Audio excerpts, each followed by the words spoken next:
Kailangan Mabuhay. I'm your VJ Mark. I'm your VJ Shannon. At ito ang Coffee House Chat Behind the Notes. So, VJ Shannon, alam mo ba, nafe-feel ko sa studio na to yung sobrang positive vibe. Nararamdaman mo rin ba? Alam mo ba, VJ Mark, ramdam na ramdam ko episode 1 pa lang natin. Kaya naman, VJ Mark, excited na ako sa guest natin ngayon. Huwag ka naman patumpik-tumpik pa. Talaga naman, VJ Mark. Kaya wag na natin patagalin to, mga kabuwisenya at kabuwisenya. Let us all welcome Sister Leia. Ayan, kamusta po? Kamusta po, Sister Leia? Ayos naman po. Fresh ni Sister Leia. Alam mo, gusto-gusto ang kilay niya. Parang may kwento si Sister Leia sa kilay niya kanina na habang nagsisimula tayo, no? True, parang gusto ko yung tingnan natin. Okay, para ako kinakabahan sa inyo, ha? Huwag ka pong kabahan, Sister Leia. Pero alam mo, Sister Leia, tanungin ko lang po kayo na onte.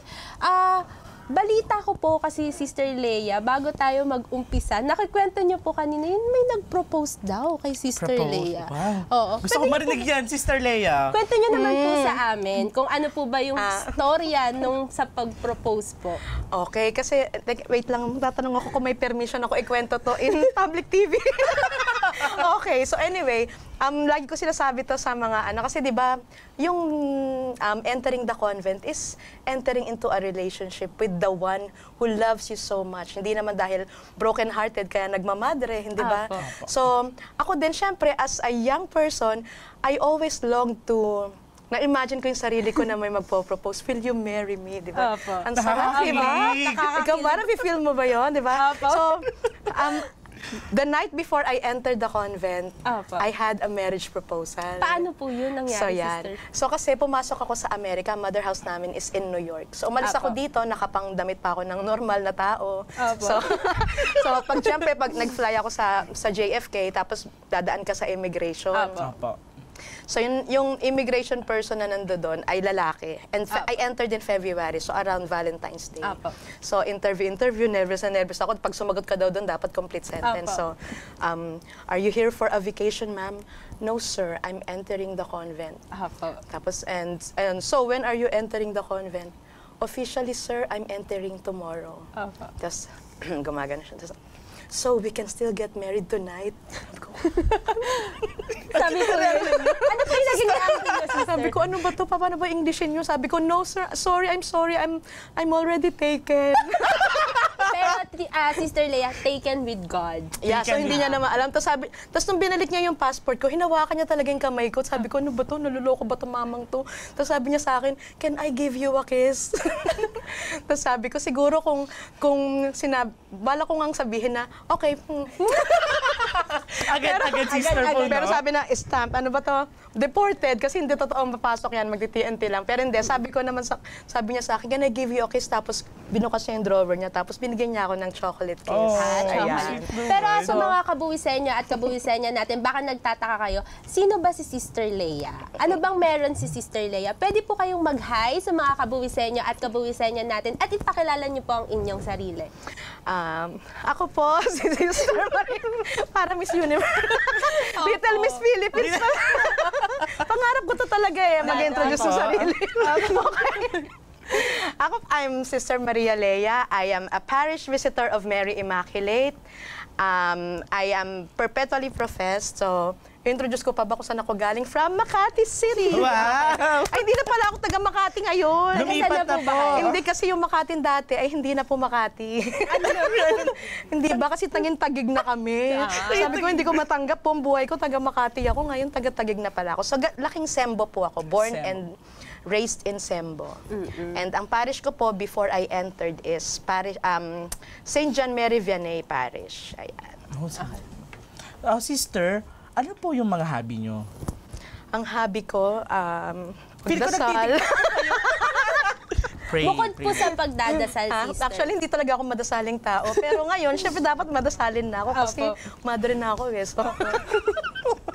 Hindi. Pero hobby ko before, talaga mahilig akong kumanta.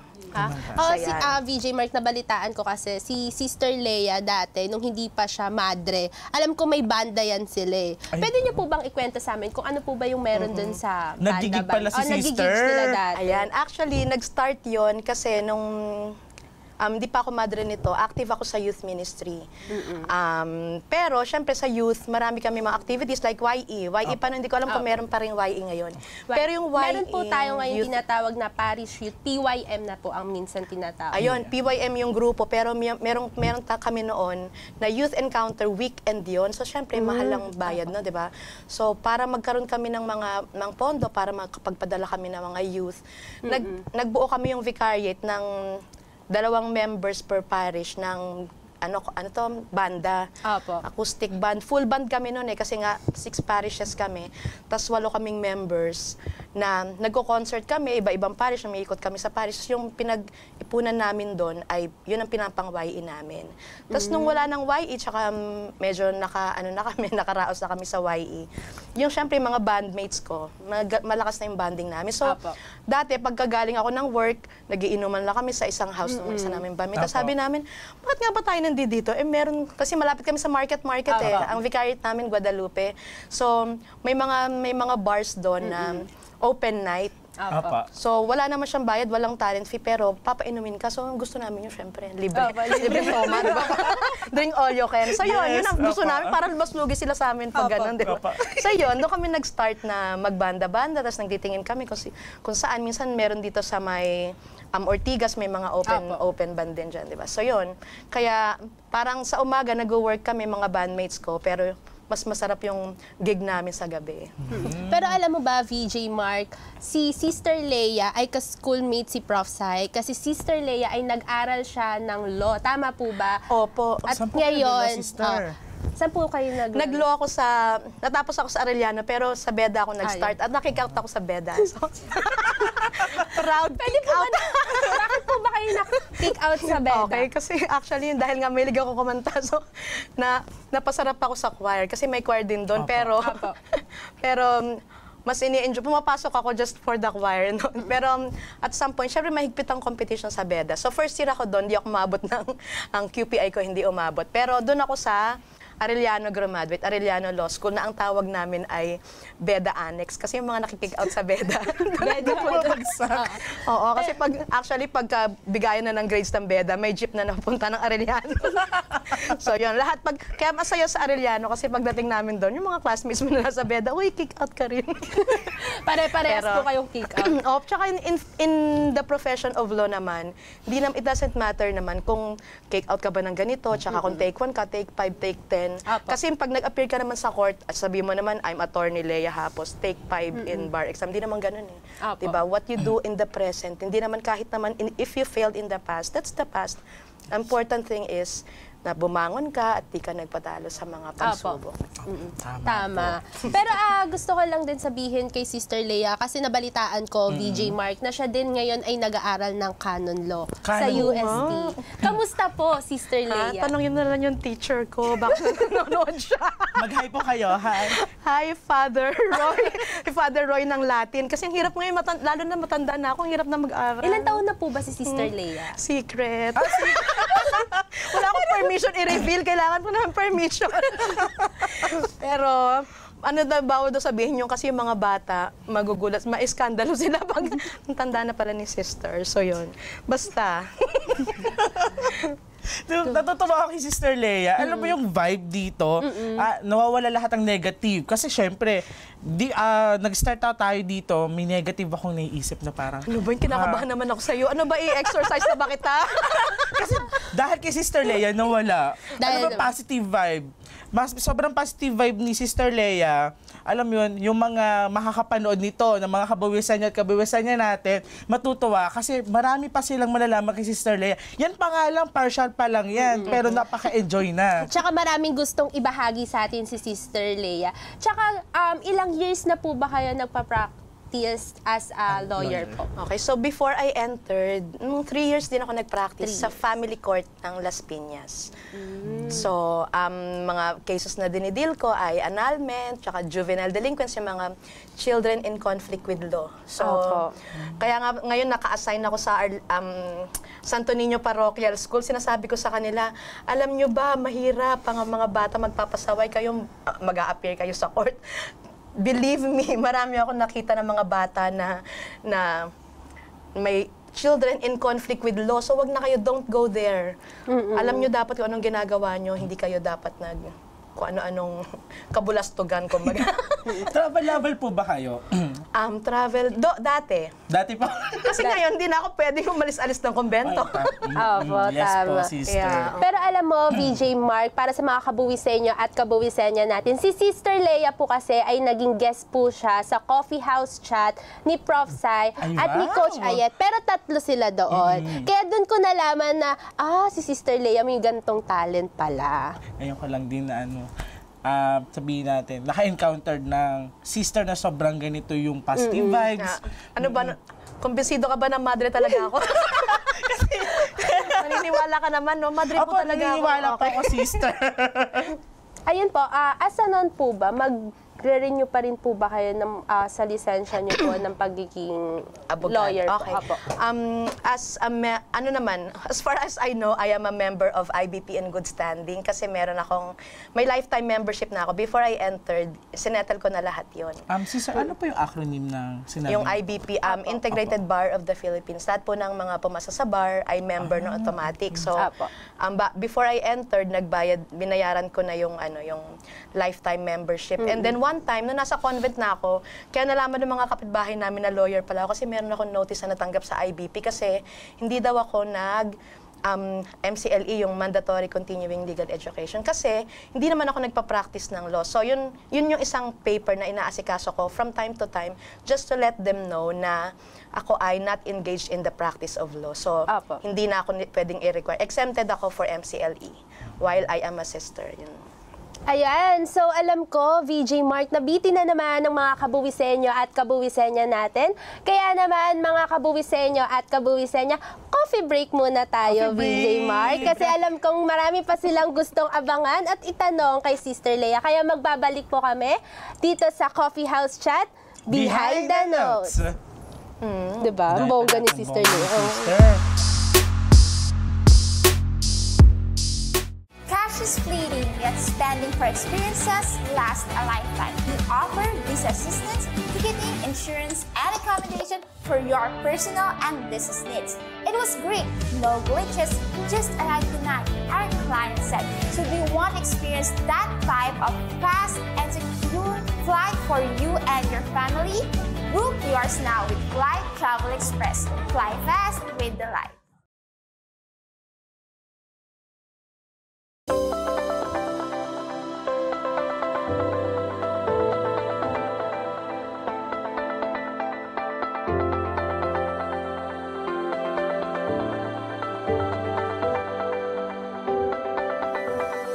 Hi guys, this is Professor Sai. I'm the Chairman and CEO of the XDT Group of Companies, composed of the following corporations and companies. Number 1, XDT and Company Incorporated. Number 2, Flight Travel Express. And number 3, A&A Consulting.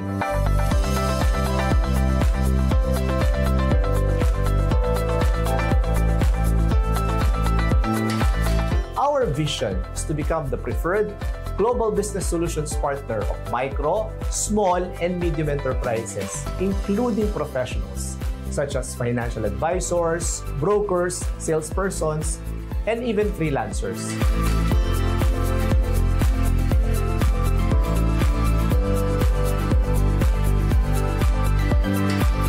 Our mission is to provide services in the field of taxation, accounting, and business advisory on matters of investments, real estate, life and non-life insurances, and even flight and travel. Hi, I'm Ato Echevarri, a satisfied client of XDT and Company since 2021. As an HR consultant, XDT takes care of my tax needs, which gives you the peace of mind and the ease to do business. Saan ka pa? We deliver quality, value, and excellence to clients, customers, and even to our shareholders through the passion, competence, and integrity of our people, of our associates, and the company as a whole.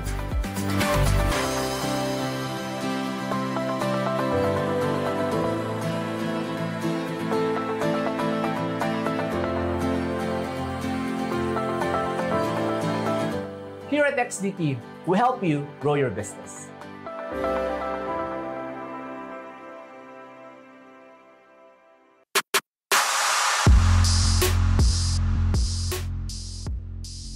And we're back!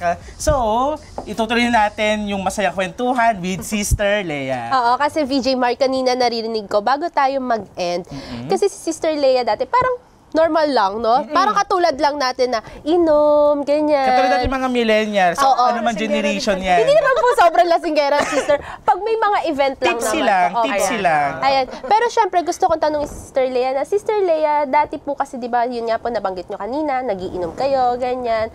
Paano po kayo nagkaroon ng calling sa pagiging madre po? Kasi magkaiba na po sila, Opo. di ba? Yeah, yung iba, nung hindi ko talaga malaman yung specific time kung paano ko na-realize na gusto ko na magmadre. Pero dahil nga active ako sa parish, I started with a joke kay Father. Yung parish priest ko noon ay si Father Jimmy, na parang sabi ko sa kanya, Father, lagi ako nasa simbahan, magmadre na lang kaya ako. Tapos yung pala, nung sinabi niya yun, parang nag-start siya mag-pray, tapos lagi niya sinasabi sa mga homily na, ipag-pray nyo, meron tayong kabataan, isa sa mga youth natin, na baka unang madre natin sa parokya.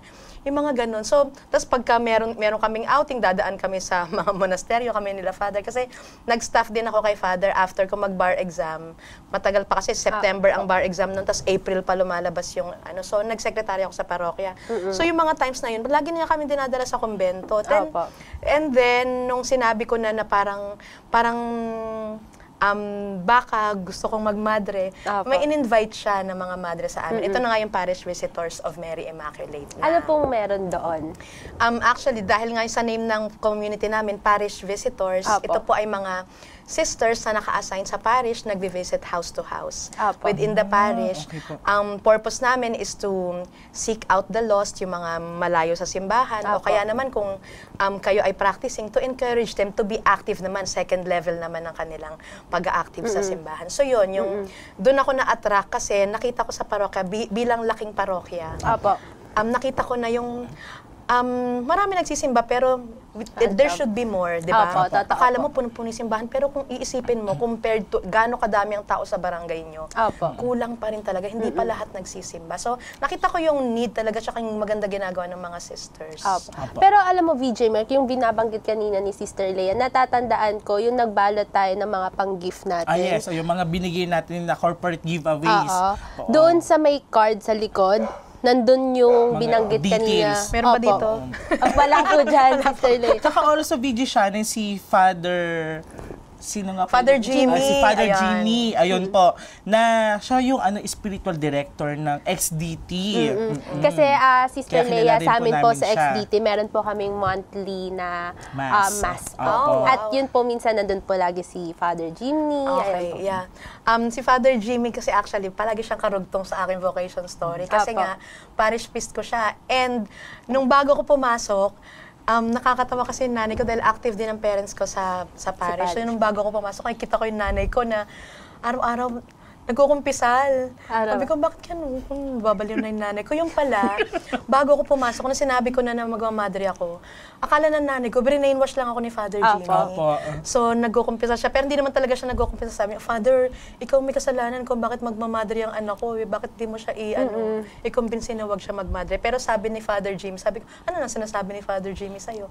Sabi niya, malaki na yung anak mo, may sarili na siyang desisyon. Pero VJ Mark, si Sister Lea, napanood ko dun sa coffee house chat nyo na kasama si Prof. Sai at saka si Coach Ayet. Kayo po pala ay nag-iisang babae doon sa apat na kuya, tama po? Apat ang kapatid kong lalaki, kaya minsan parang nakakalimutan ko, babae pala ako. Ano po yung So, ang waist ko talaga pang lalaki. Ilan po kayo? 5 po kayo? 5 sila. Ano po yung naging reaction nila nung nalaman nilang magmamadre na yung kaisa-isa nilang babae? Pangalay po ba kayo, Sister Lea? Ano po? Pangalawa. Pangalawa naman. Pero sabi lang nung kuya ko, sabi niya, ayaan mo yan, babalik din yan, lalabas din yan.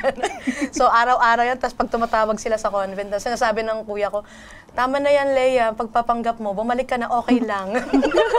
So, hindi sila makapaniwala. Kasi nga, pero ako naman, kasi nung gusto ko lang talaga siyang itry, na parang kasi nung nakita ko yung mga sisters, yung buhay nila, masaya din kasi nung nag-visit ako sa kanila, sabi ko, masaya naman yung buhay nila, pero simple. Kasi yung buhay ko, talaga namang super saya din naman yung buhay ko bago ako pumasok. Wala naman akong complain doon. Pero, komplikado yung buhay ko. Masaya siya, pero komplikado. Apo. Yung mga sisters, pares lang ng level ng saya. Apo. Pero, mas simple yung sa kanila. Walang cellphone, walang cable, hindi madalas na nagmumol, walang pera. Pero masaya pa rin. So, yun yung parang nakita ko, na-curious ako, paano ka makaka-achieve ng ganun ka-level ng kasiyahan, na pero simple lang. So, doon ako na-curious, and doon na siguro nagsimula na parang nakita ko, kaya ko naman pala walang cellphone, kaya ko naman yung nagpapaalam sa lahat ng bagay, di ba? Sabi nga ng nanay ko, napakatigas ng ulo ko nun, pero yung kumbento lang pala yung nagpatino sa Ano po yun, sister? Araw-araw po ba kayo pwede lumabas ng kumbento or meron po talagang oras or buwan, linggo? Since ako po ay Paris Visitors po ay contemplative missionaries. So we spend most of our time in contemplation. Di ba kasi we talk about business sa coffee house chat. So familiar kayo dun sa you cannot give what you do not have. Hindi ka pwede magbenta ng hindi mo pag-aari. So kami din as sisters, we cannot give what we do not have. So hindi ako pwedeng mag-promote ng maging close kayo kay Jesus, bumalik kayo sa pagdadasal. Kung ako mismo, wala akong ganong klaseng close relationship with Jesus. So sabi ng founders namin, you are first, contemplation first because God is first. Hindi mo pwedeng ibigay si God sa iba, wala kang karapatan lumabas kapag ikaw mismo wala si God sa'yo. So, kaya kami contemplative, and yun ang nagsusustain sa amin to be missionaries to go out. So, tinitry naman yun, hindi naman porket pumasok ka na sa convent, okay, sige, dasal ka dyan. Ganun, hindi naman ganun. So, syempre, tinatry kayo kung kaya mo ba, ganito lang, 5 hours lang muna na pray, ganun. Ganun lang po muna. Dahan-dahan lang, di naman yun ano. So, kasi nga, ibang-iba talaga yun sa buhay na kinalakihan mo sa labas. So, it's a process din naman. Sister, may mga tinuturuan po ba kayo ng mga estudyante na parang kung meron pong all boys, may all girls din po ba na tinuturuan? As parish visitors kami, we don't own a school kasi nga nasa parokya kami. So, like ako ngayon, naka-assign ako sa school pero owned and managed siya ng Diocese of Cubao Educational System. Pero, bilang to be faithful to our charism at saka yung aming apostolate na house-to-house visitation, kailangan pa rin, navivisit ko pa rin yung mga bata. So, in a way, dapat talagang swak pa rin doon sa purpose ko as a parish visitor sa school or kahit saan man kami na-assign. So, wala kaming sariling school. Paano niyo po ba nakilala ang XDT? Hindi lang po ba yun sa coffee house chat o meron pa po bang iba? Kakilala. Actually, kilala ko sila kasi nga, as a parish visitor, na-assign kami sa Our Lady of Fatima. Na noon, hindi ako ang unang sister na assign doon eh. Si Sister Maria Arlene. Doon niya nakilala yung si Coach Ayet na nagsiserve din sa church. Okay. Yeah, parang parehas din po pala tayo, sister. Pero hindi pa ako magmamadre. Isa po ako nagsiserve din po ako sa simbahan sa Minor Basilica of National Shrine of Our Lady of Mount Carmel po. At ngayon po, naging young lector na rin po ako. Pero po, ang pagiging altar server ko po ay 7 years na po ako this year. Nag-altar server? Opo, meron po dun sa amin. So si Coach Ayet ay actually lector doon sa Our Lady of Fatima. And then nung na-assign ako 2015, ako kasi yung condo yung kung saan siya nakatira, pero nag-unit by unit din kami, kumakatok ng mga, hanggang sa mahuli kami ng gwardiya kasi bawal yun sa di ba, sa mga condo. Pero meron kaming technique dyan, may modus operandi kami as parish visitors. Kailangan meron, di ba? Kailangan marunong tayo ng ano. So yun, doon ko nakilala si Ayet. Si Coach Ayet. Si Coach Ayet na, at saka syempre, karugtong niya palagi si Prof. Sai. Ayan, very nice couple, good couple na talaga kilala din naman sila sa parish. Very generous. Yes po. Ayan. Sister, regarding po sa donation, so pwede po kayo dito magsabi sa ating mga kabuwisan niyo at kabuwisan niyo kung saan po kayo nila pwede padalhan ng mga donasyon. Ayan, kasi bilang mga missionaries, we survive with the support of our benefactors. So, isa nga dyan ang XDT. And dahil kami ay non-profit organization, religious organization, talagang ang amin pong way of life is supported by our generous benefactors. So, meron po kaming website. Ipapakita din po ayan, natin. nasa screen ba, and then ipa-flash din siguro ninyo ang aming pong contact details at ang aming bank account. And ano, diba? Kailangan yan. Opo. Kasi, pero kasi nga, kailangan din naman magbabalik din tayo ng atin pong mga blessings. Actually, ako naman, pag nag-encourage ako na magbigay, katulad ng XDT na nagbibigay, wala naman talaga ako nakita pa na tao na naging mahirap dahil sa nagbibigay sila. Opo. Diba? Wala. Pero totoo Pwede po. pa sigurong humirap ka dahil sarili mo lang yung lahat ng nakukuha mo. Sinasarili mo lang. Pero wala pa akong nakilala. I have yet to meet somebody na sinabi na naubos ang pera ko kakabigay. Diba? So magbigay na kayo. Mag-donate na kayo. Mag-donate na kayo. Pero kasi 'di ba, Sister Leia, sa mga ganyan pong donasyon, lagi nga po nating iniisip na pag nag-donate ako, malaki yung mababalik sa akin. Pero minsan naman po, Sister Leia, syempre, pag nagdo-donate, syempre po isipin po natin, nakakatulong po tayo. Hindi lang po tayo nakakatulong, pero pinagdadasal din po tayo ng taong tinulungan po natin. Yeah, we pray for our benefactors every day. Those who do us good. At saka bukod naman doon, 'di ba? Ano ba yung sinasabi niyo na PCNC na hindi lang naman yung sa PCNC diba? Hindi lang naman siya basta kami din nakakatulong kayo sa ano. Pero in the tax deduction, diba? Yes po. Sa PCNC naman po, sister, ito po yung private voluntary, non-stock and non-profit corporation po. So ito po itong PCNC na to makakatulong sa mga donasyon na, for example po, 100% yung binigay nyo po, binigay namin sa inyo, 100% din po mababalik sa amin. Tax deductible. Yes, deduction po.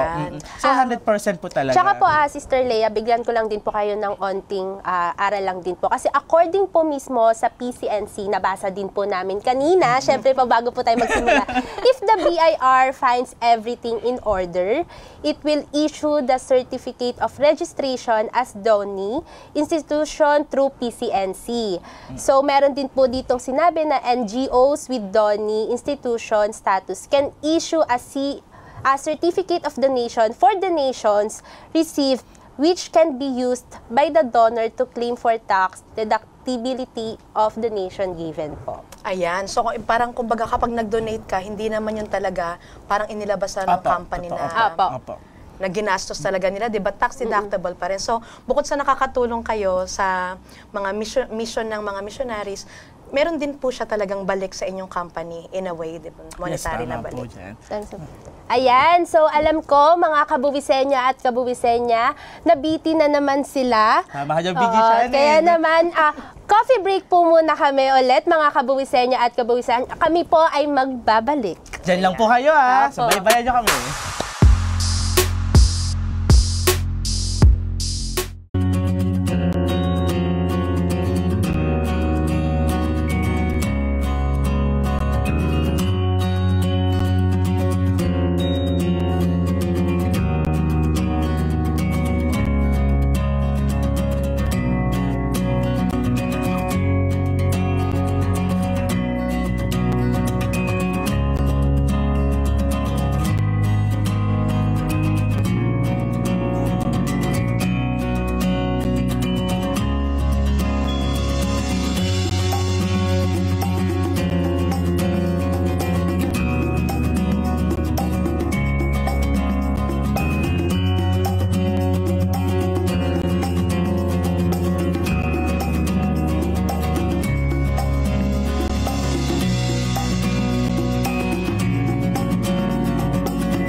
And we're back. Hello. So, sabi nga kanina, video Shannon, a generous person will prosper. Whoever refreshes, others will be refreshed. Tama ka dyan, BJ Mark. Kaya naman, Sister Leia, bago po tayo magtapos, syempre, ano po ba yung prayer nyo. Pero po kasi, Sister Leia, sa amin po kasi, yung prayer po namin ay positive. Aba, dinaig niyo pa ako, ha? Meron Opo. Positive resolution amidst yearnful events and relationships po. Pak ka dyan. Opo. So baka po meron sa mga kabuwisenya at kabuwisenya natin dyan na mga gusto din pong mag-donate sa inyo at yung mga gusto pong pumasok bilang maging isang madre. Pwede nyo po silang imbitahin po. Pero yung prayer, di ako magpapatalo syempre. Yung prayer for us as contemplative missionaries, actually prayer is our intercourse with the one we love. Kasi di ba lahat naman tayo is made for a relationship. We cannot be alone. Kahit kami mga madre, we don't go alone. We are in a community. So kasi yun ang natin, ang make-up natin as a human being. So kami, pag walang prayer, syempre malungkot kasi wala kaming relationship with the one we love. So yun ang prayer sa akin. Intercourse with the one I love. So sana, ang ano ko din, syempre, ang topic natin ngayon ay advocacies, di ba? Kasi isa kami sa advocacies ng XDT. Ang sasabi ko lang dyan, God can never be outdone in generosity. So pasok ko din doon yung vocation. If you feel that you are called to religious life, pagmamadre, pagpapare, just be generous. Kasi ganun din naman pag magbibigay, di ba? Katulad ng mga companies ng XDT. You are moved to give back to the community kung ano man yung blessings na natatanggap ninyo. So, God can never be outdone in generosity. Kung feeling mo generous ka, magbigay ka sa ibang tao. But pag nagbigay ka, God will even be more generous to you. So, kung feeling mo, gusto mo mag-alay ng buong buhay mo sa pagmamadre, pagmimisyon, pagpapare, huwag kang matakot na mag-try. Kasi ako ganun din, nag-try lang din naman ako. And then, God will take care of the rest. Kung doon ka talaga tinatawag ng Diyos, He will give you the grace to sustain. Kaya nga, VJ Mark, sabi nga sa Mark 5 verse 6, do not be afraid, only believe. Tama po, Yes, VJ? okay. So kami po as parish visitors, meron po kaming vocation discernment every 4th Sunday of the month. So sana ipapakita ba sa screen yung amin pong contact details. So mga gusto po na mag-discern na kanila, kung meron ba silang bokasyon, try lang naman, kung meron po kayong bokasyon, ipag-pray ninyo, make time to pray about it. So ito po yung, papakita nila yung aming contact details. So maraming salamat po, Sister Leia. You're welcome. Sana kayo din, para ikaw, baka ikaw, pray about it. Pag-pray po natin. Ayan. So sa mga kabuwisenya at kabuwisenya, maraming salamat po sa inyo dahil hindi nyo pa rin po kaming kinalimutan, di ba, VJ Mark? Kaya naman wag nyo po kaming kalimutang i-follow and like. At syempre yung click the notification bell sa YouTube, Facebook, tsaka syempre sa TV Maria. Ayan. So I'm your VJ Shannon. And I'm your VJ Mark. At ito ang Coffee House Chat. Behind the Notes. Leading with purpose. Guided by values. Ayan. Thank you so much. Thank you so much. Follow ka na sa akin.